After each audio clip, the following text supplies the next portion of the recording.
Okay, so we are recording,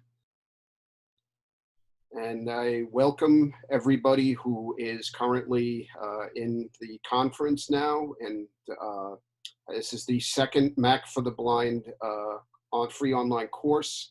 This is going to be all about VoiceOver basics. Some of you guys, I think, probably have, from some of the names that I've recognized for people who have registered, I'm assuming have had Macs or have had some experience using your Mac, while there are a number of people who have either purchased or gotten Macs but haven't touched them, or have sort of been considering getting themselves a Mac and have just sort of been exploring the idea of using VoiceOver on the Mac. So hopefully this will be geared to kind of hit everybody's sweet spot as far as what I'll be covering. So, like I said, this is all going to be about VoiceOver basics. So basically, everybody should kind of be familiar with the fact that VoiceOver is the built-in screen reader that comes as part of Mac OS as well as iOS. Apple has been supporting VoiceOver, as a screen reader, quote unquote, since 2005. For those of you veterans out there, that would be when it was called Mac OS 10 Tiger. We're now 15 years down the road. We are at Mac OS 10.15 Catalina. So my material I will be talking about is going to be done on a Mac Mini, a 2019 Mac Mini running the latest version of Catalina 10.15.5.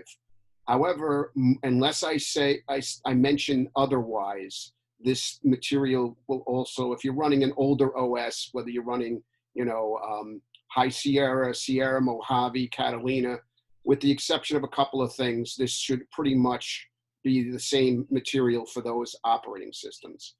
So let's start with the very basics here. If you are using a Mac for the first time and you want to fire up VoiceOver, the shortcut is going to be Command F5. So the Command key, as if you attended my first lesson or just have the knowledge, it's the left or the right of the space bar on a laptop or a full-size keyboard. It's basically the equivalent of the Alt key in the Windows world. So VoiceOver off. It toggles VoiceOver off. But if you do it again, now if you have a brand new Mac and you've never really touched VoiceOver, you're going to get an announcement like this. Welcome to VoiceOver. VoiceOver speaks descriptions of items on the screen and can be used to control the computer using only your keyboard. If you already know how to use VoiceOver, press the V key now. If you want to learn how to use VoiceOver, press the space bar now. All right, I'm just going to hit the VoiceOver on Finder.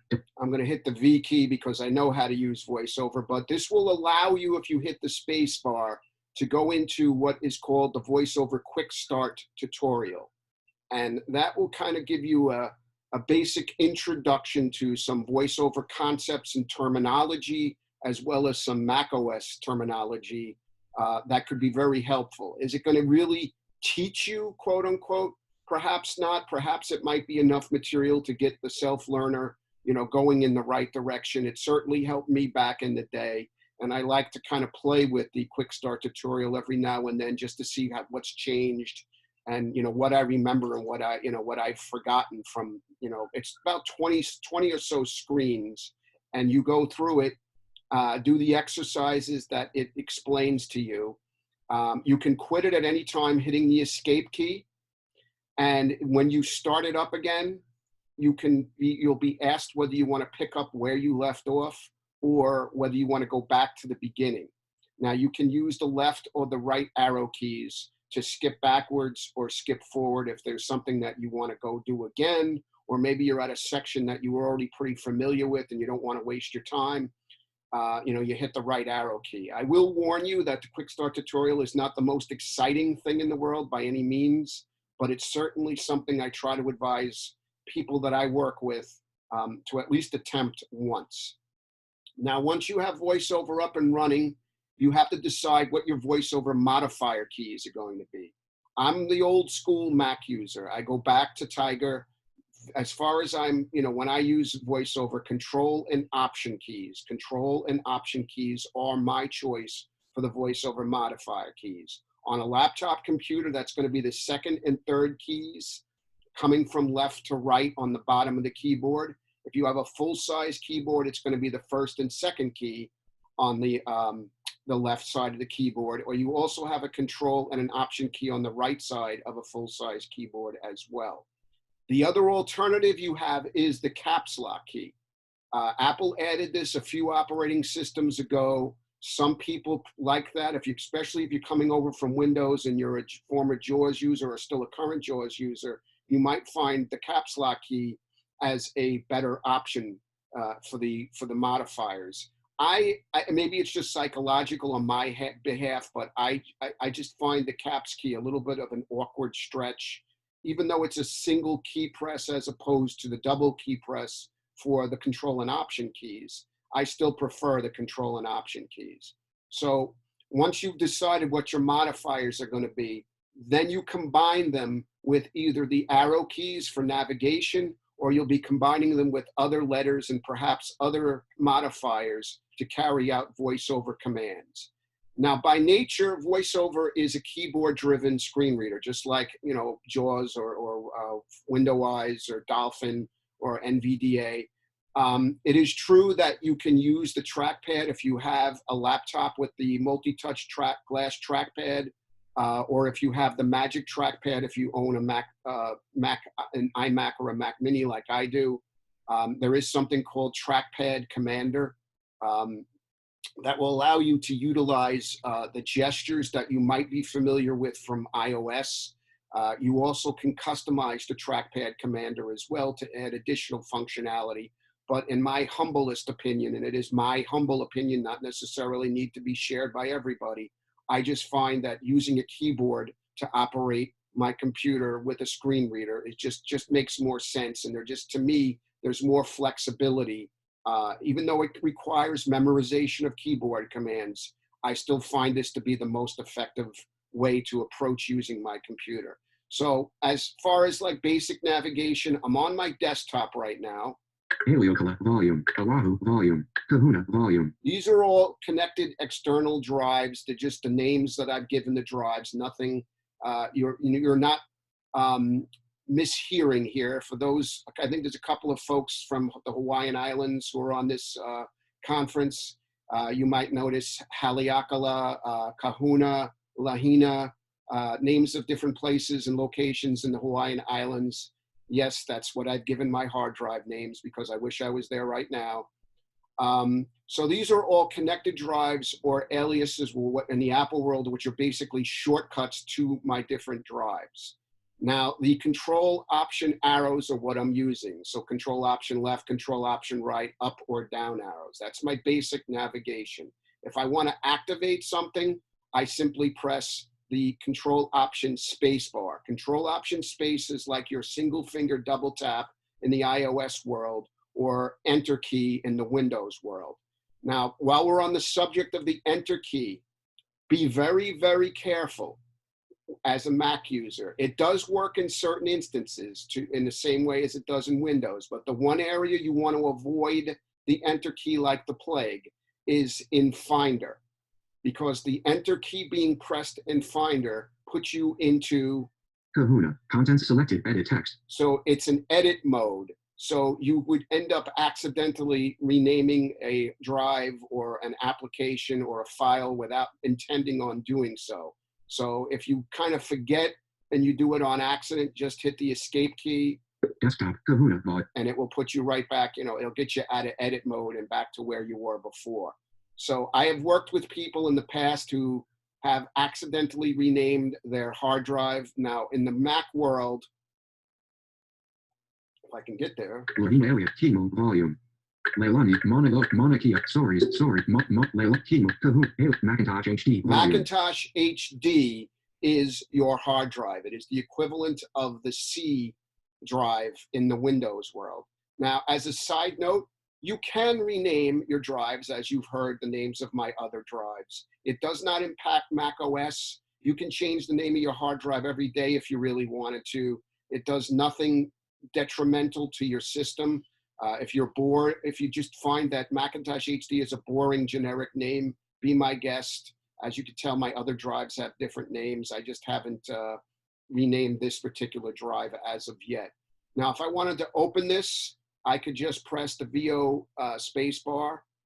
Open Macintosh HD window, column view browser. So I am in Finder right now. Finder is the basic equivalent to what would be like My Computer or Windows Explorer in the Windows world. This is how you view your files and folders on the Mac. And it seems like a simple, basic thing, but you really should understand how Finder works. You should understand where your stuff is being kept on your Mac. So when you open a Finder window, just as a quick little description, from a visual context, you have a toolbar that runs across the top of the screen. On the left-hand side, you have the sidebar, and where I am now on the right-hand side is the browser. Now, this is going to be important when we get a little bit further into this lesson when I start talking about interaction. So just keep that sort of in the back of your mind, that description of the Finder window, because it's going to make a little bit more sense when we get to the world of interaction and explaining to you how that works. Now, as far as VO space goes, just as a couple of other mental notes for everybody, as I said, it's what you use to open items or activate items. It's also typically what you would use to check boxes, select radio buttons. It's also how you would open up, let's say, pop-up menus. What in the Mac world they call pop-up menus, which are basically like drop-down menus. So I'm going to open up just for a quick little demonstration of a pop-up menu that comes to my mind. I'm just going to open up Finder Preferences for a moment here. Preferences window, show all file name, minimize, close button, close button. I'm going to minimize, zoom, toolbar, show these like hard disk, show these like hard X, see connected, new Finder, John, new Finder Windows show. So new Finder Windows show. New Finder Windows show. Now, if I navigate to the right, John, new Finder Windows show, pop-up button. So you hear it say pop-up button. This is an example of a pop-up menu or a drop-down menu, whatever you want to call it. So the way this works in the Mac world with VoiceOver is you VO space to activate the menu. Menu checkmark, John. And if I VO up or down arrow, desktop, I get different options on the menu. Documents, iCloud Drive. Now this is basically an option when you open a brand new Finder window with Command N. What folder do you want the Mac to use when it opens a new Finder window? And this is a completely user preference. In other words, you decide what you want to do. I like it to open with my home folder, and my home folder is simply called John for simplicity's sake. So I'm just going to hit escape, but if I wanted to choose another location, I would simply VO space to lock it in, and then it would use that as the new location. But as I said, John, I like it being my home folder, so I leave it as that. If you are a Mac user, you can make that decision. I believe by default, it usually is something called recent items, unless that has changed. I haven't looked at worked with a client who's running a fresh copy of Catalina right out of the box yet. So I'm not 100% sure if that's still the case, but it was always recent items for a while. So I'm going to close the preferences here with Command W. List one item select. Now, while I'm on this subject, let me make this clarification. Simple Mac OS keyboard shortcuts. Yes, there is a difference between Mac OS keyboard shortcuts and VoiceOver shortcuts. There is a myth or a misunderstanding out there that the Mac does not offer the keyboard shortcuts, the number of keyboard shortcuts in the way that Windows does, and that's completely untrue. So the basic rule of thumb, and from my experience, and this is not, this is not like the Bible, this is John's, the book according to John here, but from my experience, the way I could say that when I explain to my clients, VoiceOver commands obviously always involve the modifiers, Control, Option, and something or another. Mac OS commands typically involve the Command key or sometimes the Control key with a letter as their, as part of their keyboard shortcut. So for example, Command W closes a window of an application. Command Q quits an application. So let me differentiate. Closing a window leaves the application open. When you do Command Q, you are closing the windows and also closing the application at the same time. So there's a big difference between doing Command W and Command Q. People sometimes, for example, in mail, will accidentally do a Command W and close their inbox. Mail is still open, and VoiceOver will say, mail has no windows, because you have closed the one window that was open in mail. Other applications like Safari, if you have multiple browser windows open, let's say you're holiday shopping or you're shopping for somebody's birthday and you're comparing prices for items on Amazon and Walmart and Overstock, and maybe you have 4 or 5 different Safari windows open. This way you could close a window if you decide, that's a bad price, I don't even want to look at that. So Command W would close that window, but it would leave all the other windows open. So that's a differentiation between those two Mac OS commands. And also, by the way, Command F5 to turn off and turn on VoiceOver is not a VoiceOver keyboard shortcut. That is a Mac OS keyboard shortcut. Now, another thing to know about VoiceOver, which would be very handy, is how to get to menus. Now, in the Windows world, you hit the Alt key to open a window, or you can go directly to a specific window with Alt F or Alt V. In the Mac world, it's unfortunately not as simple, but it's pretty standard. The menus are pretty consistent in the Mac world. So VoiceOver M, VOM, when I say VO, I mean the VoiceOver modifier keys, not the V and the letter O, as I've had a few clients mistakenly believe. So when I say VOM, I mean Control Option M. Menu bar, Apple. So when you open a menu, you are always on the Apple menu itself. I'm going to explain that menu in a moment here, but let me just to kind of let you hear. So if you go to the right, Finder. You always have the menu directly to the right of the Apple menu of the application that you're currently in. So since I'm in Finder right now, the Finder menu is going to be directly to the right. Now, if I keep going, File. You have your standard File, Edit, View, Go. Then you have the Go menu in Finder. Window. And then you have the Window. Help. And Help. So Window and Help are normally on the right-hand side of most menus. The Apple menu is always on the left-hand side. The other kind of menus, just like in Windows, it's obviously going to be based on the application that you're currently in. Usually, though, you have a file edit view of some kind in most applications. Not all, but in most applications, you will find that combination of file edit view and then other menus as well. So let me go back to the Apple menu. Window. So I'm just going back to the left with VO left arrow. Go, View, Edit, File, Finder, Apple. Now, I'm using the VO navigation here. You can use the regular arrows. Sometimes I get asked that question. Yes, you can. I'm going to show you a reason why I kind of preach using VoiceOver navigation and menus in a moment here. But let me just show you the Apple menu, because this is an important menu. And there's a reason why when you open any menu, it always starts off in Apple, because it always has the most important things that you might need to access. So I'm going to go down the Apple menu. Apple menu, About This Mac.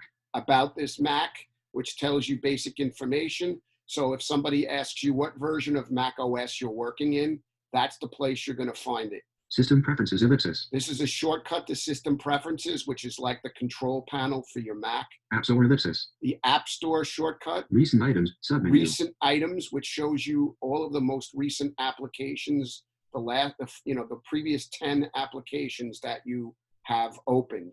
And they are submenus. So you would VO right arrow from that.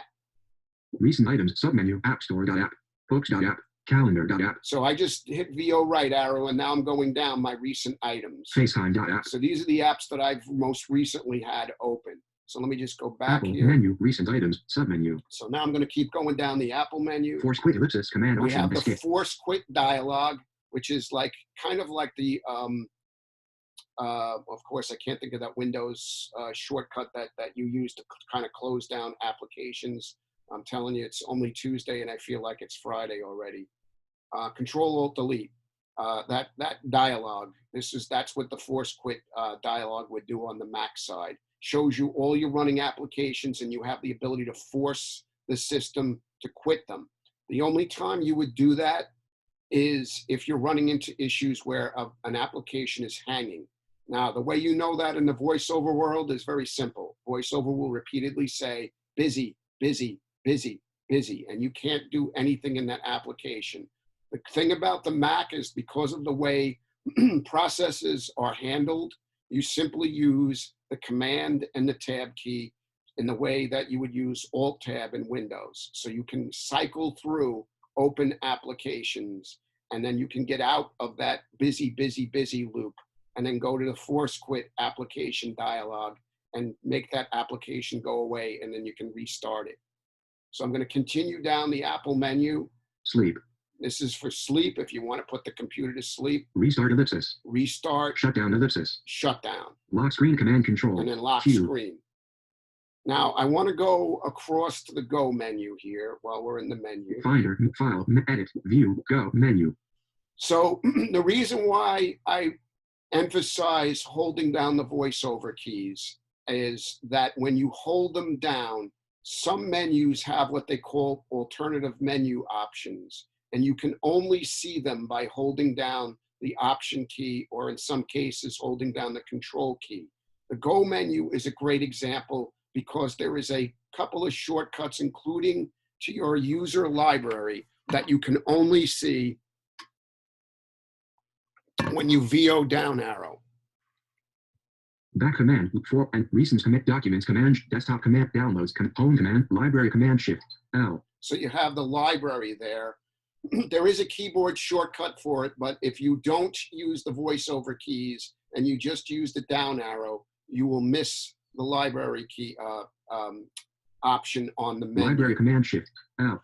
Now, the user's home library, just as a side note, for technical reasons, is hidden by default from users. That used to not be the case a while back, but I would say the last 8 or 9 years, they started hiding it. And I guess to protect the user from themselves, I don't really know. I've made my library visible. There is a way you can do that. It's beyond the kind of the stretch of this particular lesson, but if anybody's an experienced Mac user and wants to know how to unhide their library, I can email them the steps, what you have to do that. Or you could just use the keyboard shortcut or get to it from the Go menu. So that's how you access the menus in Mac. Now there is another set of menus that is called the menu extras or the status menu. And visually it's on the right-hand side of the screen. And you do this by doing VOM twice in a row. So you hold down Control Option and you tap the M twice. Menu extras. Dropbox 98.4.158 up to date. So the menu extras will have your status indicators, and sometimes third-party applications will put items in the status menu. So you heard I have Dropbox. Menu So I extra. also have Backblaze. Backup and sync from Google. Drop displays menu. Time machine. So menu I'm just extra. VO right arrowing here across my status menu or menu extras. Bluetooth. Menu extra. Wi-Fi. 4 bars. Which on 2. Menu extra. Now, if I wanted to activate a menu here, you do have to keep using the VoiceOver keys on the menu extras. They will not work with the basic arrows. You also have to activate a menu before you can traverse it. So I'm going to VO space on my Wi-Fi here. Wi-Fi. 4 bars. Which on 2. So now menu. I'm going to VO down arrow. Wi-Fi on. Dimmed. So then we have Wi-Fi on. Turn Wi-Fi off. Turn Wi-Fi off. Personal hotspots. Dimmed. Personal hotspots, which is the first category you would see in the Wi-Fi. John's iPhone. So I have my Personal hotspot. iPhone, my personal hotspot, which I don't know why is showing because I don't have it on right now. But Checkmark. John 2. so then there's Secure usually network.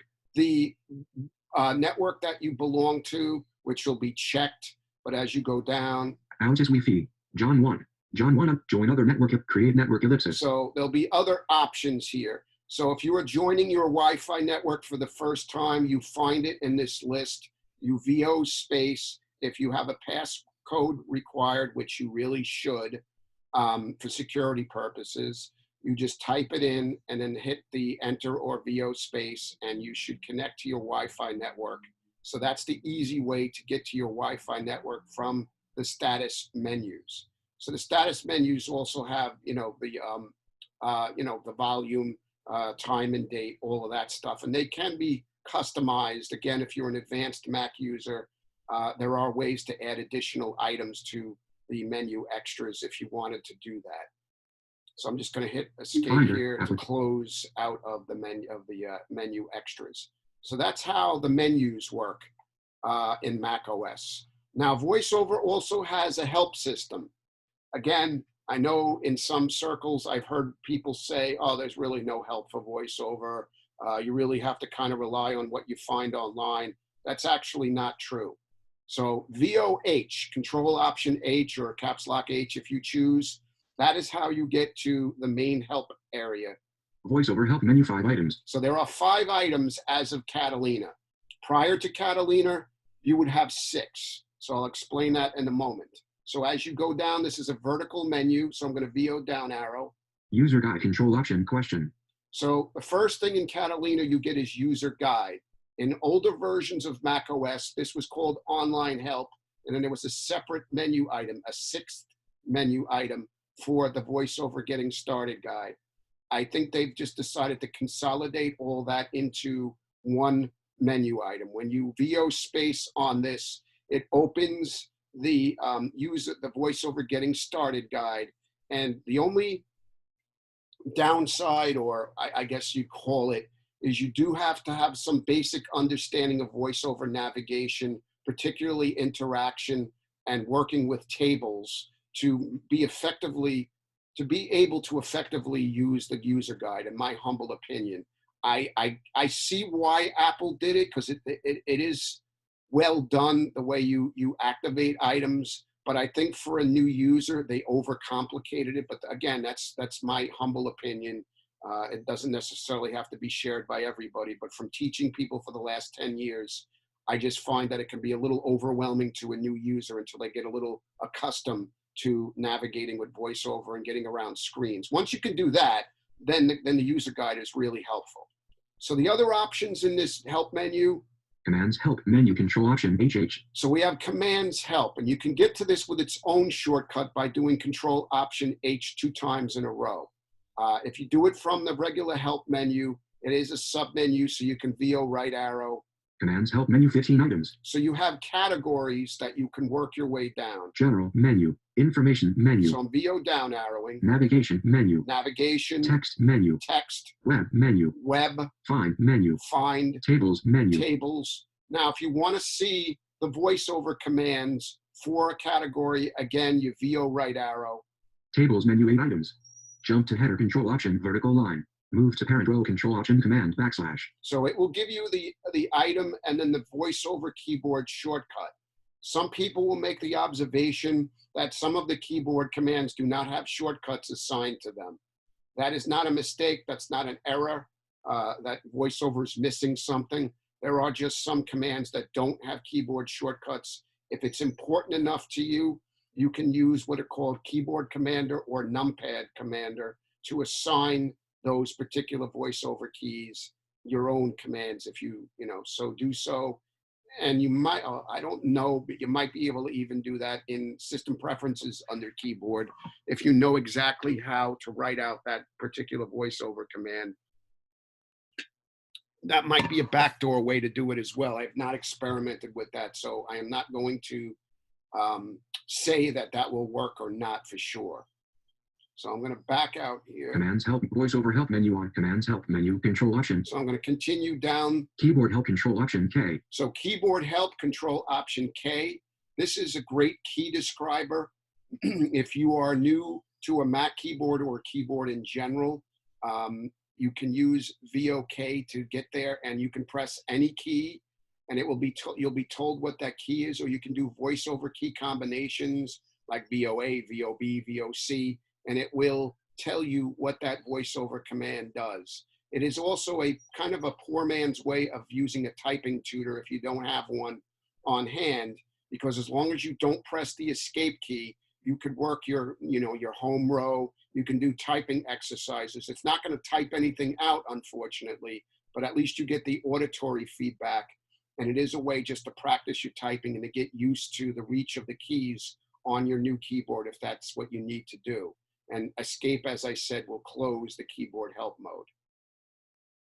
Sounds help menu. Sounds help does not have a shortcut. VO right arrow will get you into the submenu. And what it does is it plays a sound and it tells you what that sound does. So I'm just going to do a couple of examples here, but I don't know, because some of the Apple sounds they use are very subtle. Sounds help menu, 58 items. Announcement, basic alert. Application updated an item. Attachment begin. Attachment end. Boundary reached. Braille display connected. Braille display disconnected. So you'll hear the little sound and it tells you what that sound indicates.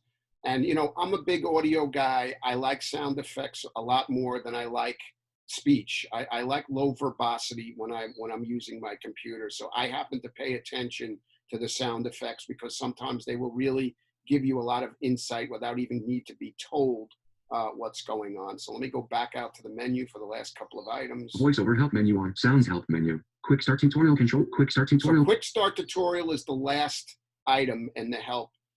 This is one of the ways you can get to it if you want to restart the quick start tutorial. You'll also notice that it says quick start tutorial control option FN command 8.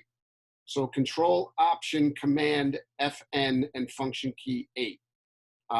That is a bunch of keys for sure. You may, if you do, I'm going to show you this in a little bit to reverse the way the keys will work with the function keys. I talked about this, that in the previous lesson about the way Macs come out of the box as far as the function keys work with VoiceOver. I'll get to that in a moment.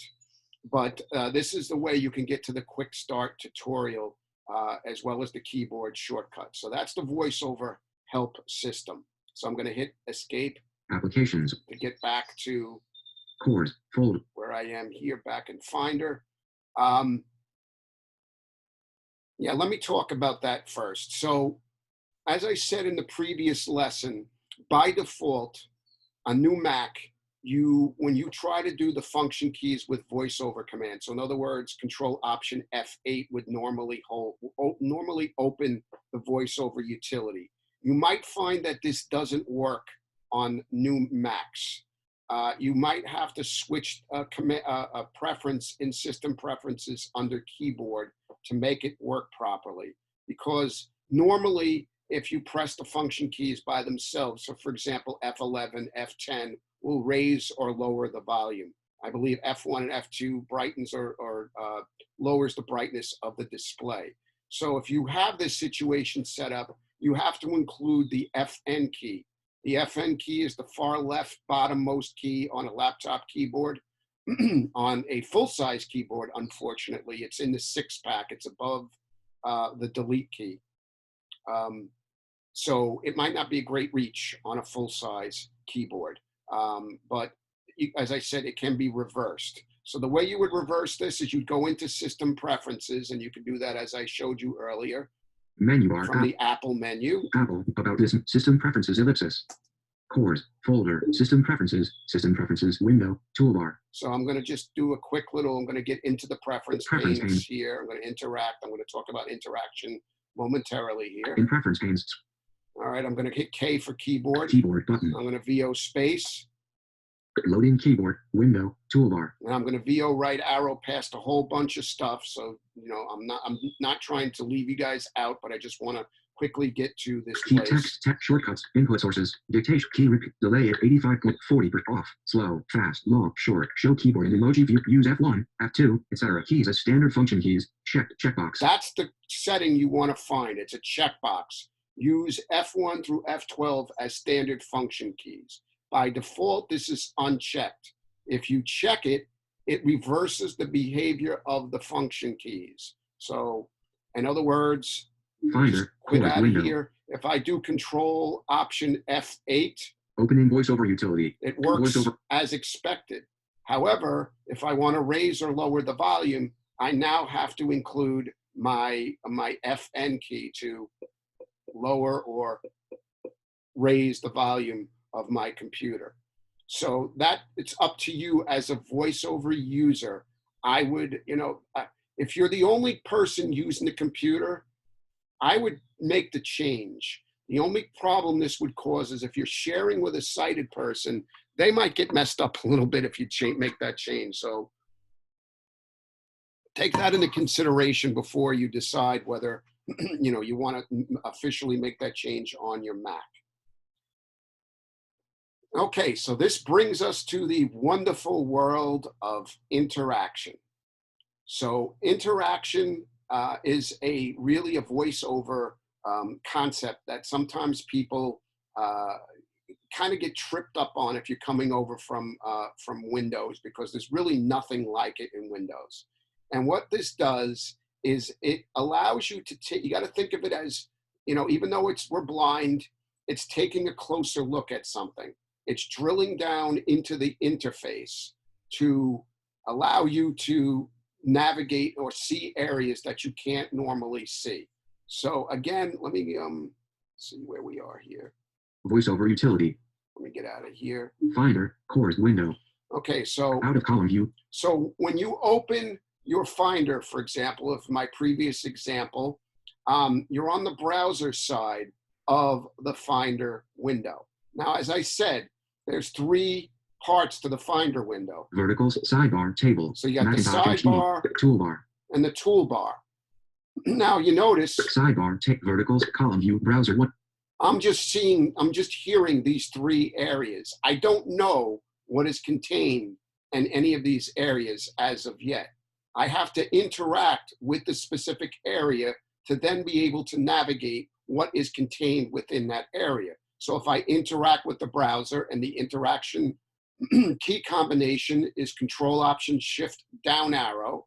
In column view, browser, cores, folder, Okay. applications, folder, cores, library, opt, folder, system, folder, users, folder. So I'm navigating the root directory of my Finder. Now, most people are not going to hear a lot of these folders. The only ones you're going to hear are applications, library, system, and users. I have additional folders because my operating system has been upgraded so many times since 2005 that it's carried over a lot of other additional junk folders that I don't even know what some of these things contain, but I don't want to start deleting stuff just in case it might cause problems for me. But now that I am interacted with my browser side, I can now freely go around and navigate through my file and folder structure. But I can't get to the sidebar or the toolbar anymore because now I'm locked into the browser. So in order for me to do that, I have to stop interacting, which is VO Shift. Out of column view, browser, 1 item selected. Users group. So now Verticals, sidebar, table, toolbar. I can navigate to the specific areas. If I want to see what's in the toolbar, I have to interact. In toolbar, 8 items, /forward group, view, radio group, menu button, action, menu button. So now I can see what's in the toolbar because I've interacted. I'll VO Shift up Out of arrow. toolbar, sidebar, table, verticals, column view, browser. So that's a basic demonstration of how the interaction concept works on a everyday situation such as Finder. Now, at this point, people will say, okay, John, I get it. I understand how interaction works, but when do you really know? How do you really know when you interact and when you have to interact and when it's not necessary? So there's 2 answers to that question. First one is basically, I'm not brushing people off when I say it's experience. When you use the Mac long enough, you instinctively start to learn just by doing when you need to interact with something and when it's not necessary. However, that doesn't typically help people. So I've sort of come up, and this is my theory, this is not anything official from Apple, but it seems to work. I've discovered that there basically are 7 element types that require interaction.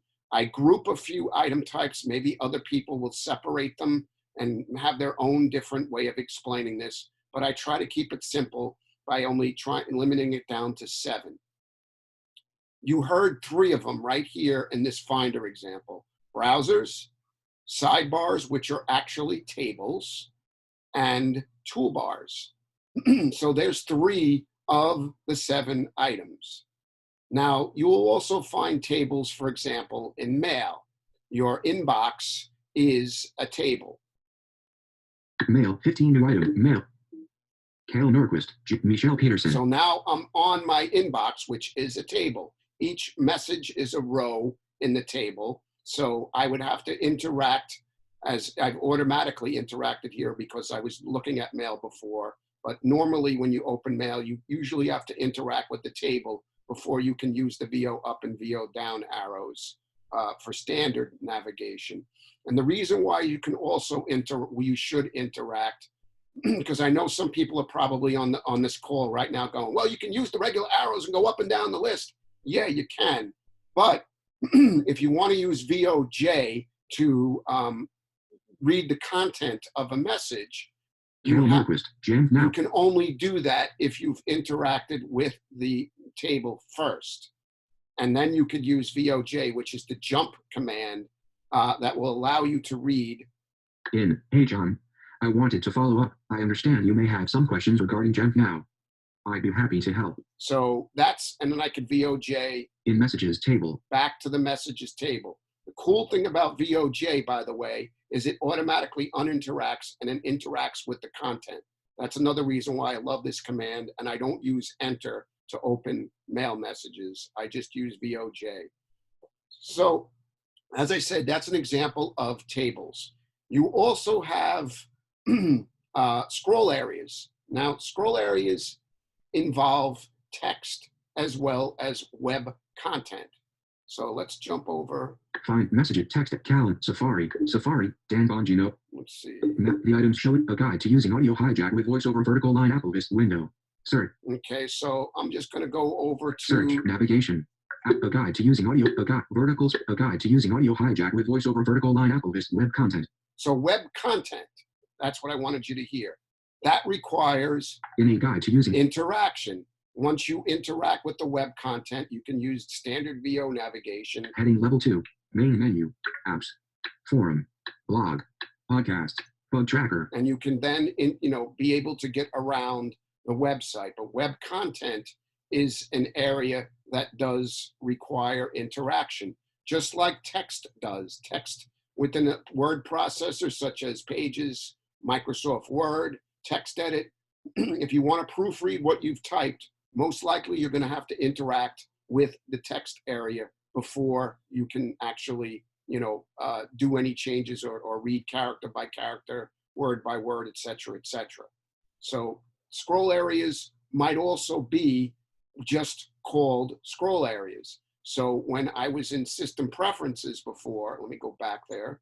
System preferences, window, toolbar. So you always start off, most apps you always start off on the toolbar, with the exception of like mail and a few, but for the most part when you open an application. So I'm just going to go to preference panes, scroll area. So you heard preference panes, scroll area.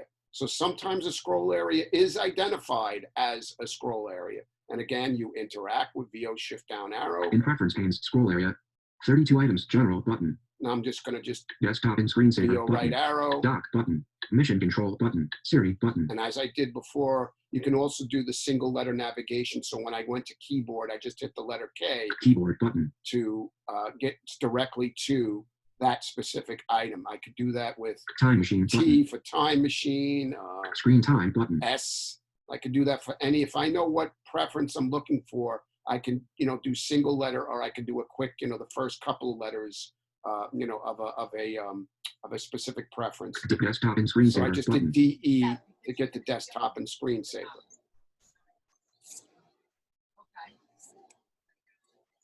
Okay, so that is scroll areas, number 4. Number 5 is what are called sliders or value indicators.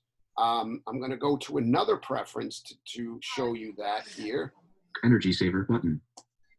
Loading energy saver. So I'm going to go to energy saver preferences. Turn display at 1 hour, slider. So this is when you can turn display off after. Turn display off after. So if I VO right arrow, 1 hour, slider, it's a slider. So I interact with this 1 hour, slider and I can change the value of this particular item. I have mine set to an hour because I'm normally working with somebody and I can't have my screen keep constantly going into sleep mode, etc. So I just leave it as an hour. But if I interact here, in slider, I can adjust. 45 minutes, 30 minutes, So VO left arrow, 45 minutes, 1 hour, VO right arrow. So I'm going to leave it as it out of was. slider, So that's a slider. Someone has unmuted, please, and there's a lot of noise in the background. If they can just mute themselves, I'd appreciate it. So that's a slider. Groups or collections is the next item. So groups or collections. So I'm trying to remember. Now, groups you might see, for example, if you do a search in the App Store for a particular app, the search results in the new version of the App Store will come up as groups. For some reason in Finder, it says folders are groups, but that's not necessarily the case. Groups, I don't know why it does that in Finder, and that does mislead people sometimes. But just keep in mind that folders are not groups. Once you interact with the browser, you're good to go, and you can navigate around your file and folder structure. The last item are called grids. Now, grids are, the best way I can show you a grid is, let me get to calendar. so mail, Finder, message, text, calendar, window. Excuse me, John. Yes. Robert Westfall, you are unmuted. Can you please mute yourself?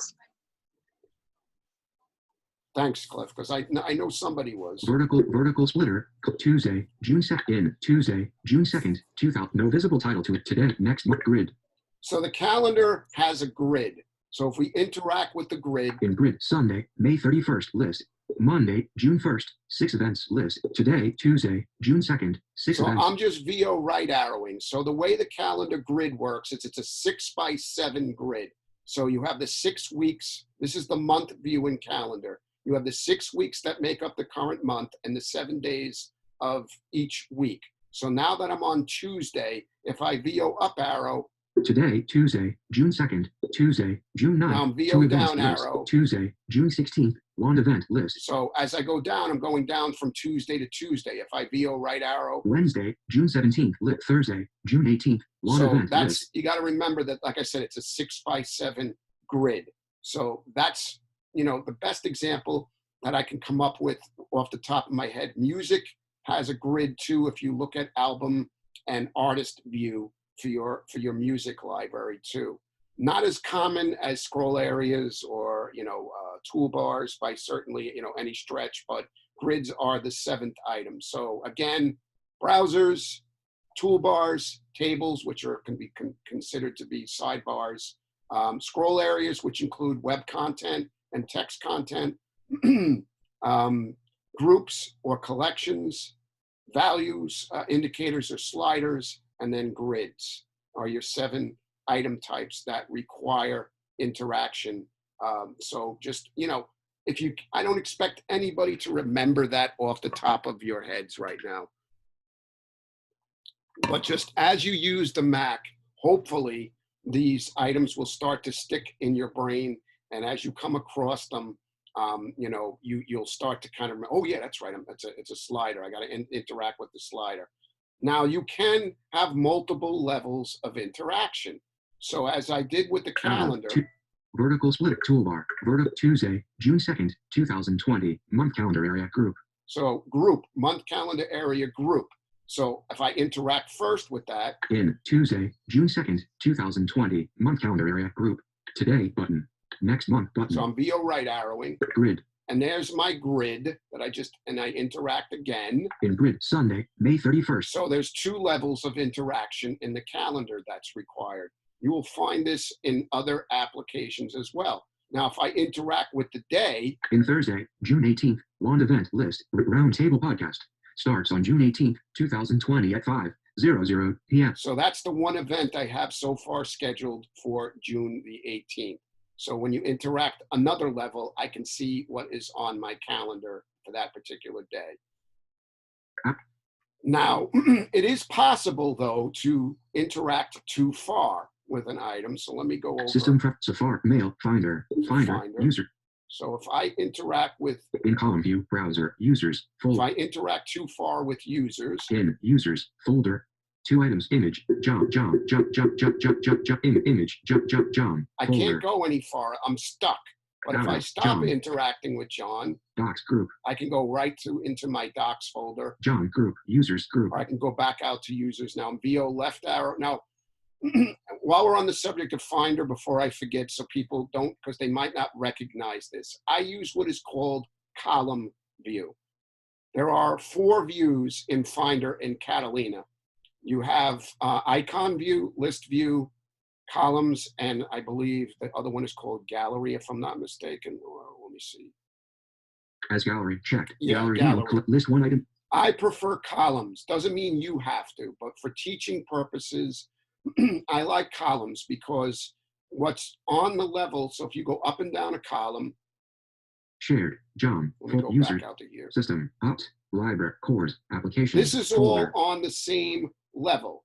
But if I go to the right, 1 password. App. I'm expanding. I'm going deeper into a folder structure. So this is my application folder. I'm just going to go down.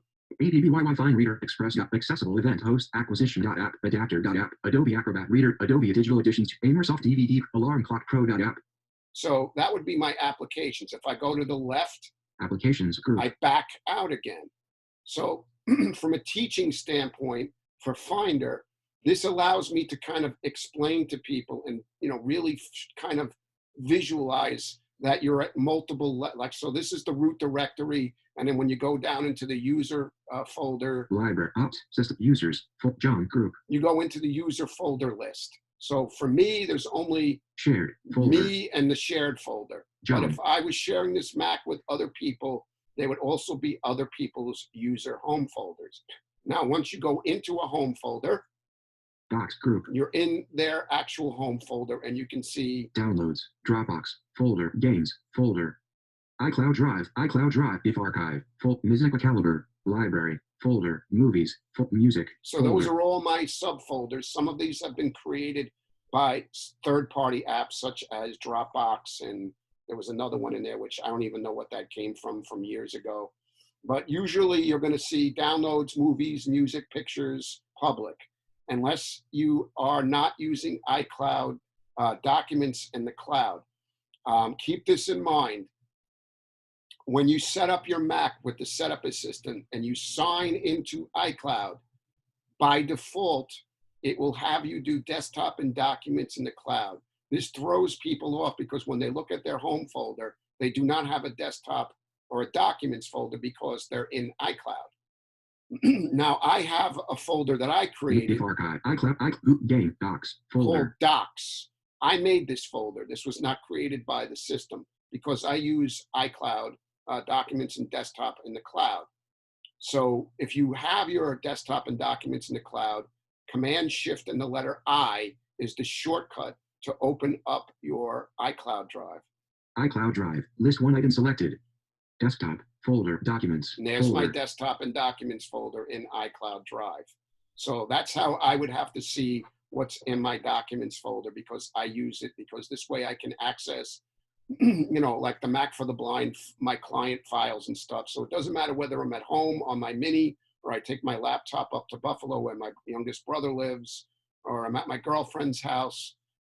I can access my Mac stuff, my Mac for the Blind stuff, because they're in the documents in the cloud. So this is an optional thing though. Sometimes people think they get stuck with it. If you choose during the setup assistant not to have them in the cloud, you will have a desktop and documents folder in your home folder. You can turn it off later if you accidentally turn it on. Nothing is reversible on the, everything is reversible on the Mac, I should say. You can go into System Preferences, select your iCloud information, and you can turn off the desktop and documents. A little bit beyond the scope of this particular lesson, but just keep in mind that it is doable for you to undo that if you accidentally, just like people will accidentally turn on File Vault or a setup assistant, or maybe they don't want to use Siri on the Mac. So there's things that, for whatever the reason, they are set to work by default. You can always undo them later in System Preferences. System Preferences is the key to your Mac as far as customization and making changes to the way the system works. It is the equivalent of the Windows control panel in the Windows world. So, you know, that is like the important application for you to be able to access.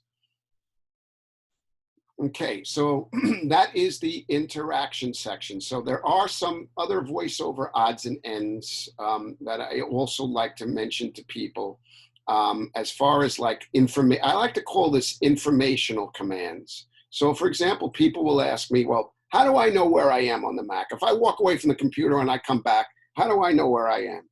Well, there's a few ways you can find out. If you do VOF1 by itself, Finder, 13 running applications, current activity VoiceOver settings. So it tells you the application that you're currently in. It also tells you how many applications are open.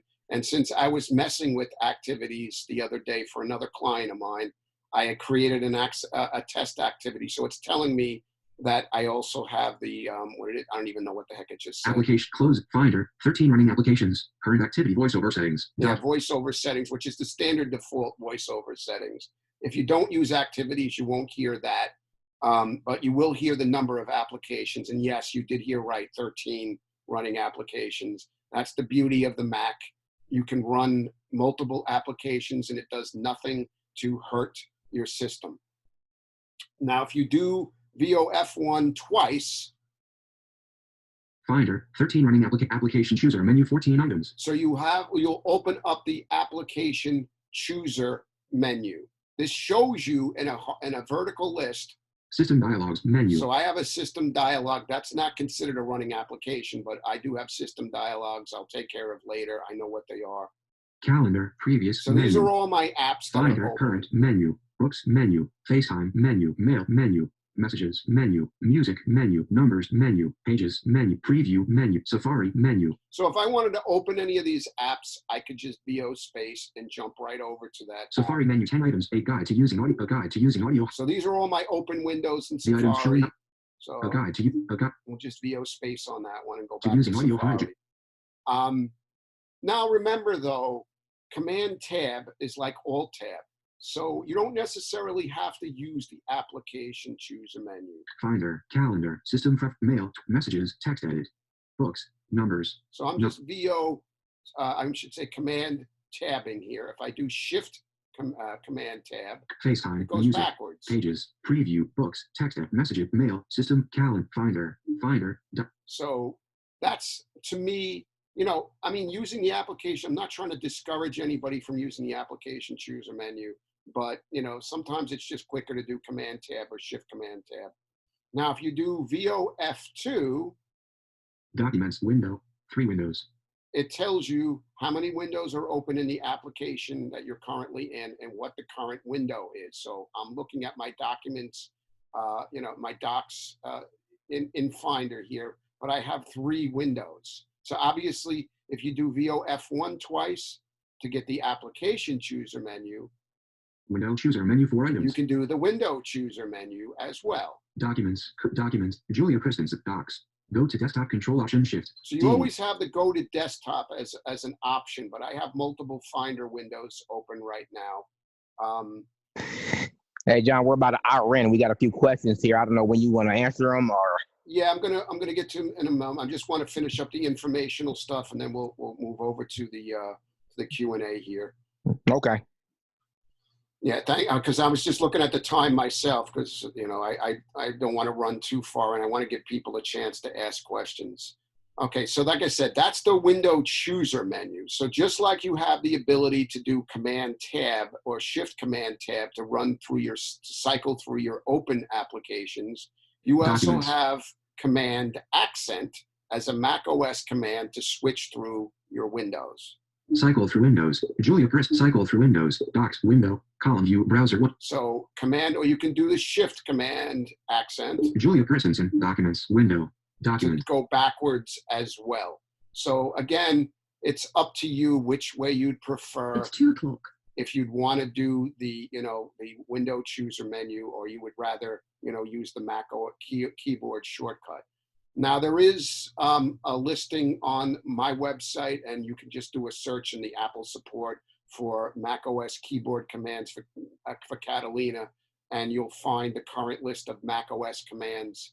I usually make that into a text file and put it up on my website, but I don't think I've gotten around to doing that yet. I can't remember if I did or not, but I might have a link on my website to that article.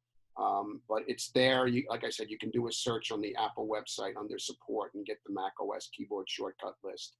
Believe it or not, there are a lot of them. Some of them, though, do not work. I will warn you. The text navigation commands that they reference, most of them for some reason don't seem to work, or at least I've not been able to get them to work in a document.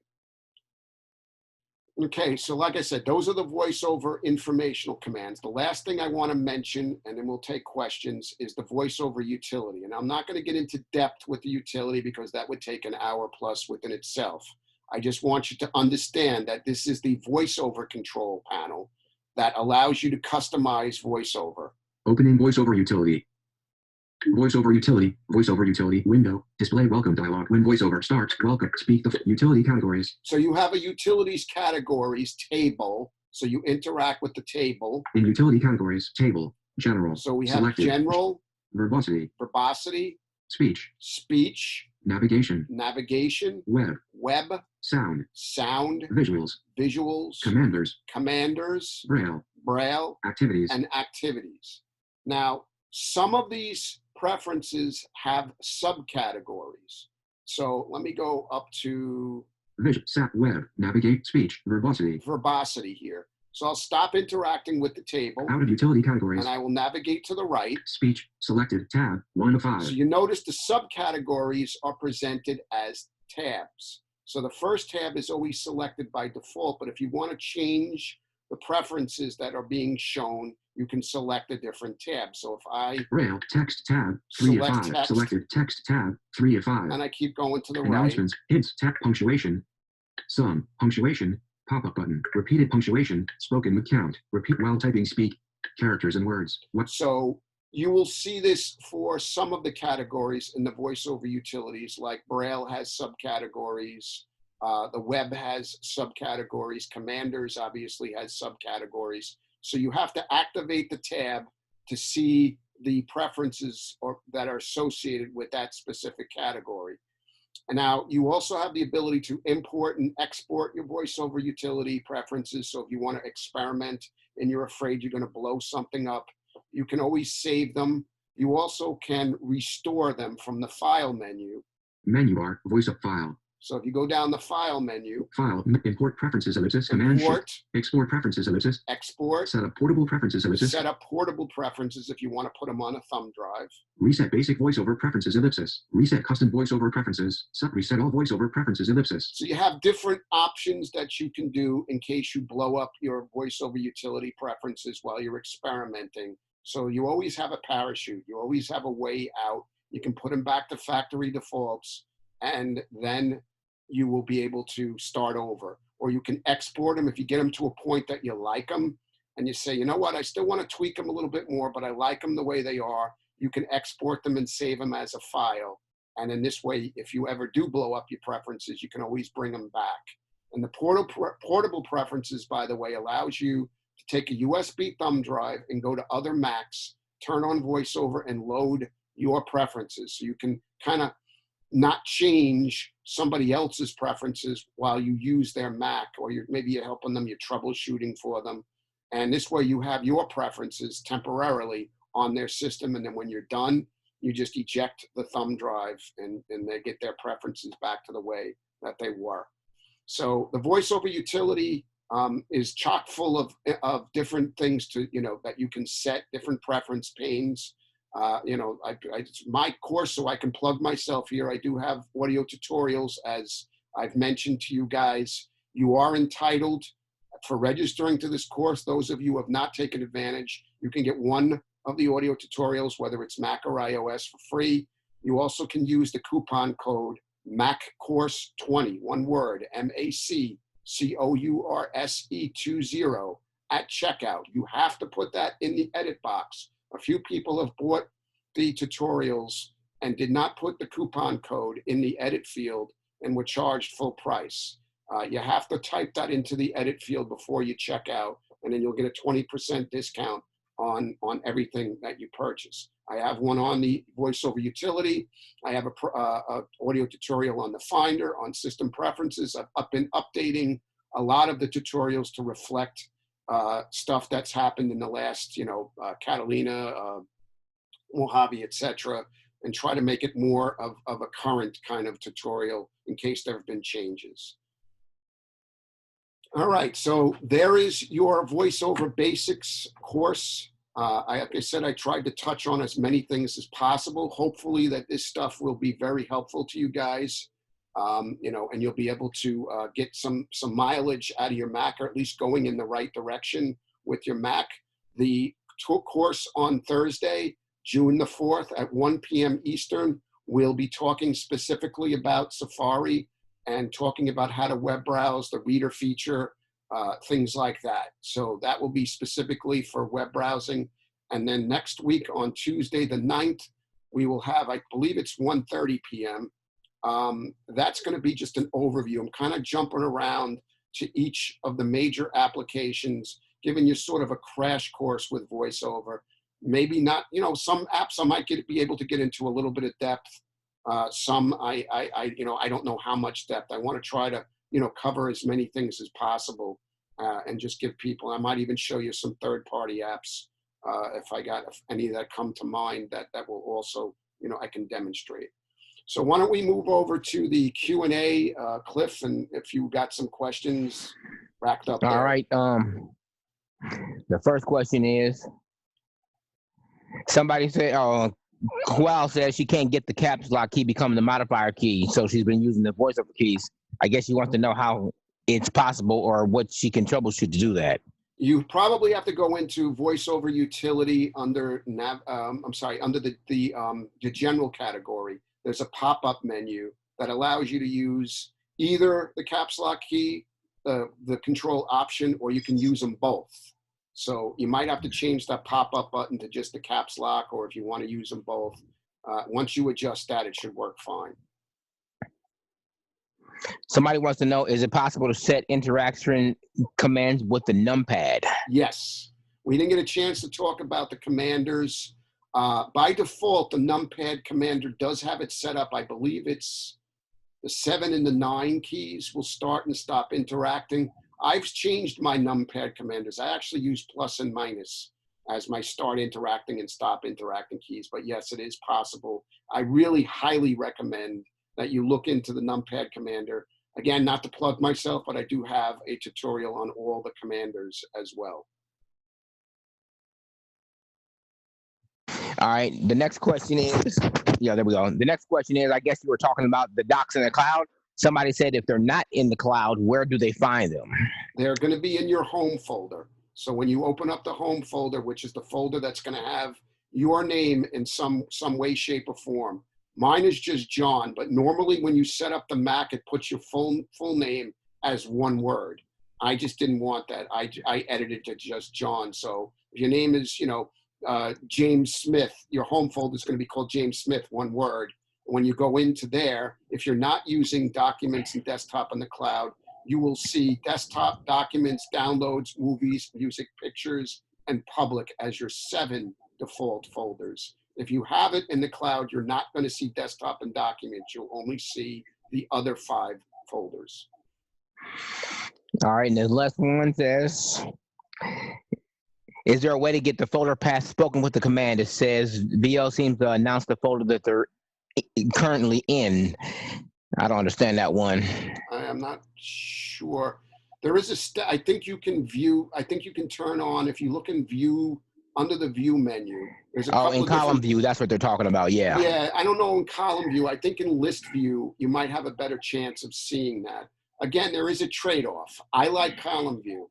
I know a lot of blind Mac users who prefer list view. That's really your choice.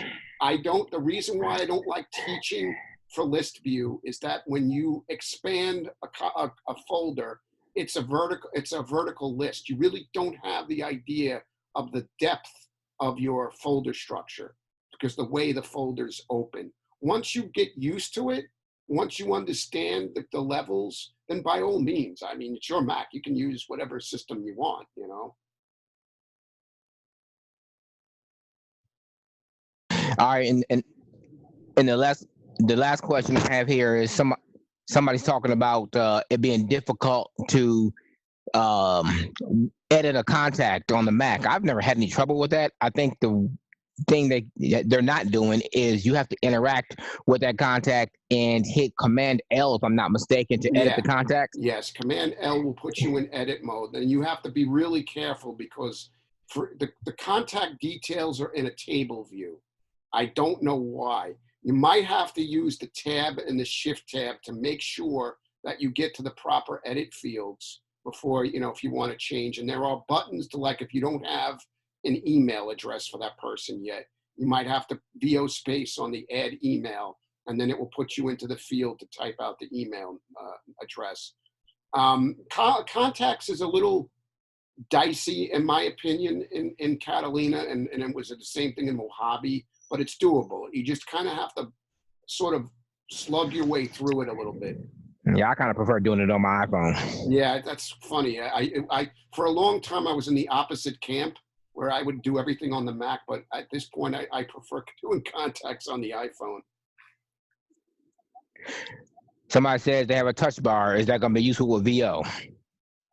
Yes, there's a lot of controversy on this, and people have been on public lists basically trashing the touch bar. And it's let me put it to you this way: it's not easy when you first look at it, but if you spend time working with it, you can really customize the touch bar. It works with VO. It's kind of like an iPhone screen. You sort of have to slide your finger and double tap on items to get them to work. And the cool thing about the touch bar, in my humble opinion, is that it can be customized, just like a sighted person can do it. So you can add specific features or, you know, options that you would normally have to go, you know, on let's say the menu bar or whatever to do. You can add them right to the touch bar and have them, you know, an easy access. Yeah, and that was our last question. Touch bar, I had one before I got my 2018 Mac Mini, and it's all about people not wanting change. If you play with it, if you experiment with it, if you let yourself make mistakes and fix them, then it's fine. I mean, I've used it very successfully and actually prefer it over the function keys myself. So yeah, it's just, you know, it's like anything else. I think it's like when the iPhones dropped the home button. You know, a lot of blind people panicked, and a lot of blind people were concerned. You know, it's really, you know, just something you just got to get used to. Apple has tried to make, you know, Apple's really trying to, you know, anything they add, any feature, any new device, they try to make accessible in some way. They find some way to do it. So the touch bar is no different. It's just different. You know, you just have to play with it, and you have to use it. And if you don't want to use it, then don't use it. I'm not trying to force people. I'm not trying to shame people into using it. I just don't like when people say, you know, I just don't like, you know, that, like I said, I don't like it. You know, people saying it's useless. You can't use it. You can't use it. Yes, you can. Yeah. And I must have missed this one. I guess somebody's asking for, if somebody's asking for the 7 steps to be emailed to them about I guess, showing the library. Yeah, just email me privately, and I will send you those steps. It's I got to get them out of the ACSP guide. Stephanie, the answer to your question is yes. She's asking if you can create a email list on the Mac. That's actually the only place you can do it unless you go on iCloud.com. Yeah, you have to do it in contacts. You have to use, you know, non-contiguous selection.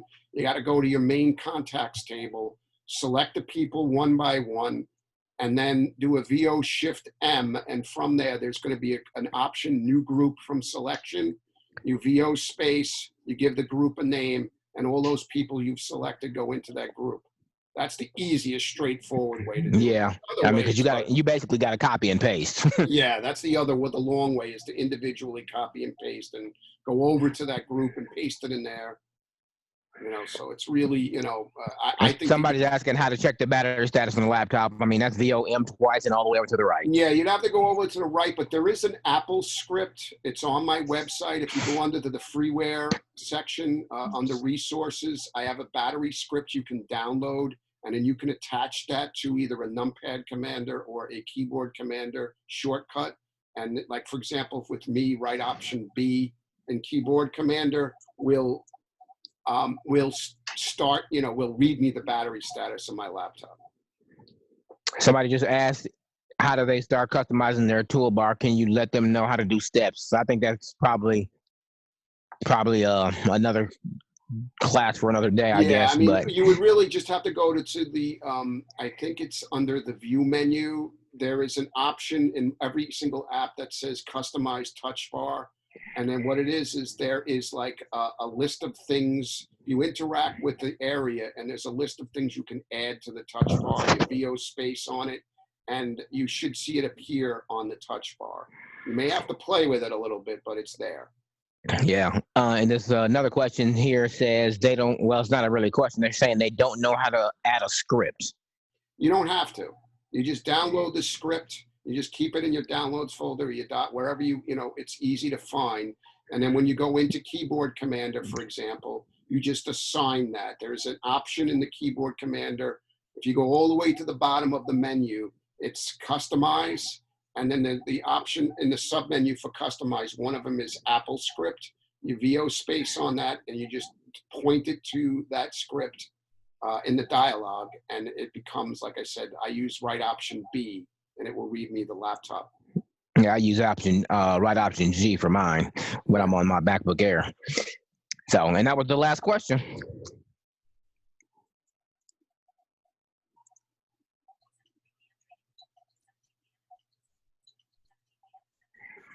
No, they're asking, do you have to keep the script in downloads?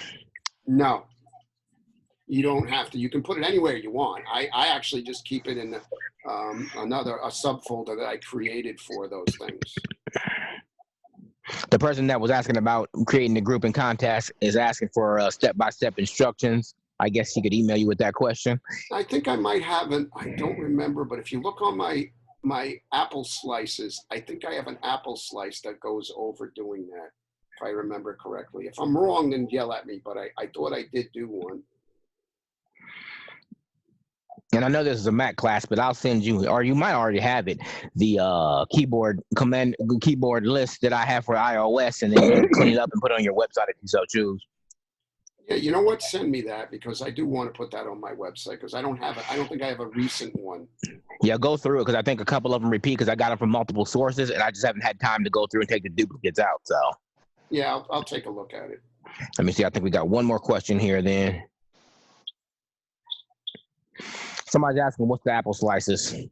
That's my mini lessons. If you look at the website, I have the audio tutorial series, but I also have something I call Apple slices, which are very, like 5 minutes. They're just mini lessons that target a specific, feature or a task to do on the Mac or in iOS.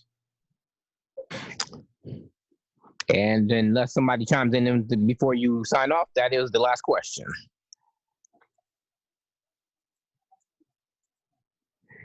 Oh, they're asking if the next class is Thursday at 1. I think that's correct. What you said. Yes, Thursday at 1 p.m. U.S. Eastern Time. Yep, that's the last question then. I thought I heard somebody else ask. Yes, 6 o'clock your time. Yes, I heard that one. Yeah, just check. I thought we missed somebody else's in there, but. Let me see if I can. Somebody said, thanks very much.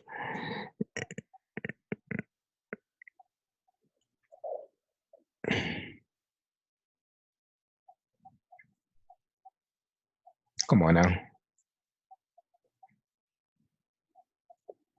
I thought I heard somebody else's question. I just want to make sure I don't miss anybody's.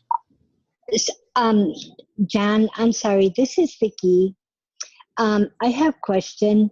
I tried to create new document, and I did Command-Shift-N for new new document. Command But when N. I did that, oh, is it just Command Just Command N? N, yeah. Just Command N. Okay, great. Thank you. Okay, the question we missed, John, was wasn't a question. Well, I guess it was. They said, "How do you get the go-to tutorial?" Is what they were asking. The which tutorial? The go-to library tutorial. Oh, just email me. I'll you know, I mean to make the library visible. Yeah, Yes. I'll just email me and I'll send you the steps from the guide how to do it, because they've changed it slightly in Catalina, because everything with Catalina is a lot of security stuff that goes on.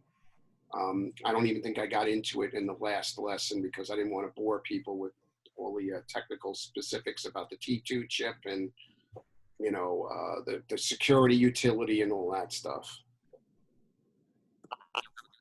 John, one more question. How do you get to the VoiceOver tutorial?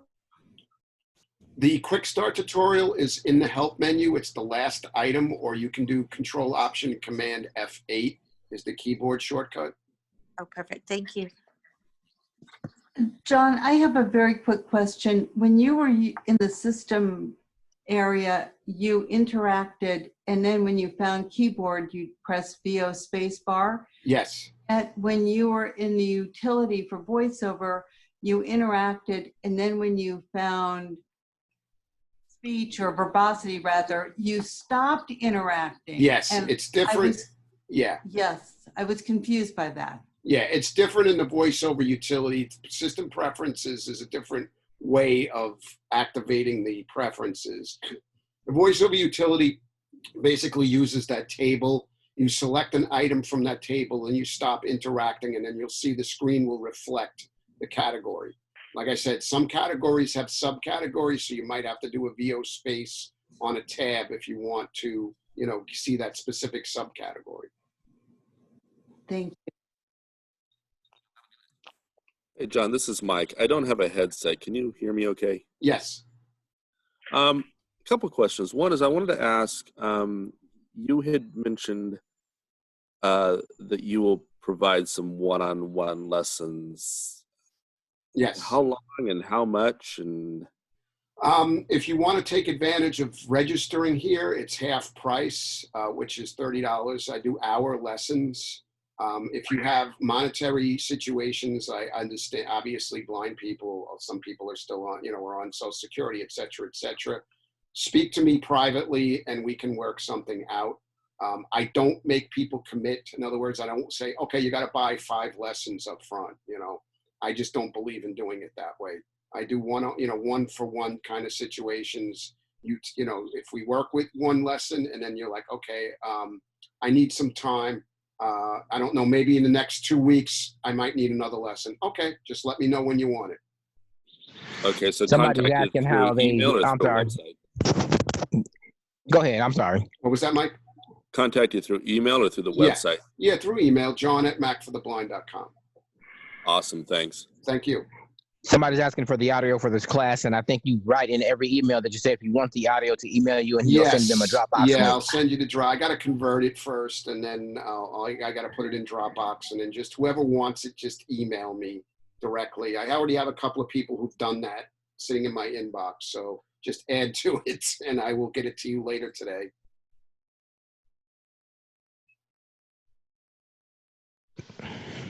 And I think that's it. Unless somebody sends something right now, and I've heard a lot of people. I hear a lot of people leaving anyway, so they must figure it's over. So yeah, it's 2:25 anyway, so we're pretty much done. So unless somebody else pops in with a question.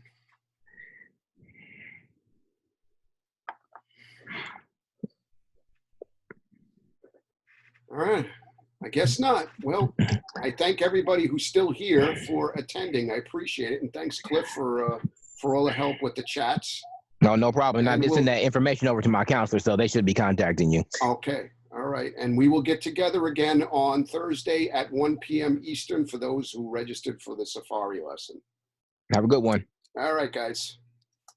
Thanks, John. You're very welcome.